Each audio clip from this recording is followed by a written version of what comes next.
ng ating Panginoon Jesucristo. Amen. So, Brother Joe, tawagin na po natin ang ating kapatid, si Brother Joel Mahinay. Amen. Tawagin natin ang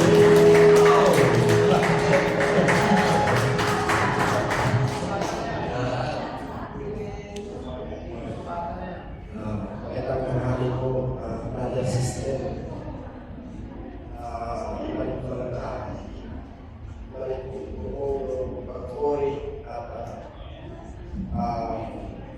salamat di kami sa last 4 years, hindi pa ako na rock. Kaya ko na kanina ako tapos sa dalawang tatlong taon na ako pumapasok na bilang pagkakalian. Hanggang dumating ang araw, dinahin na hanggang nakita ng kaibigan ko na igay daw niya.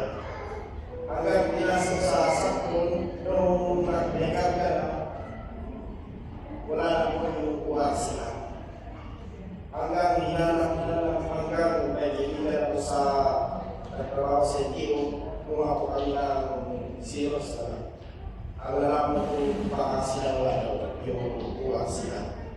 Ngayon ay patal ko ako doon sa mga 58.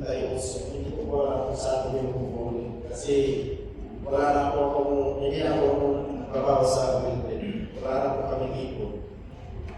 Okay lang, mapabayaran yung bata, yung uwag siya, sana hindi na sama. Kasi may sabi-sabi na sila nga daw mga 300,000. Sana po, balik mo niya yung uwag siya para hindi na po lumaki. Kasi magkakiligan po kami. Kasama rin namin yung nagtrabaho dito ni brother hanggang umuwi siya. Sana po, ipaling na yun. Amen. Ang mo na, kapatid. Amen.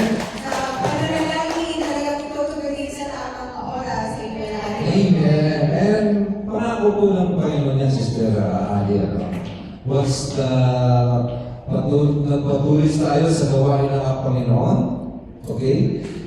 Lahat ng ating problema ay may solusyon kay Yahweh and Ziyara. Amen. Tunay nga po yan, brother. Amen. So yung pangalawa, Sister Ali? Balik po tayo ng ating susunod pang kapatid na magbabahagi ng mabutihan ng ating Diyos. Wala ibang kundi ang ating kapatid, Sister Cherry Cordova. Amen! Pagkakagulong ko, ipurihin natin ang Panginoon! Amen!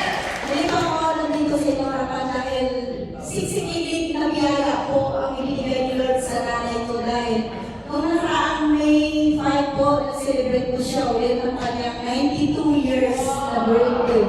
Kaya siksikilig po dahil pamihira lang po na makaabot yung edad na gano'n na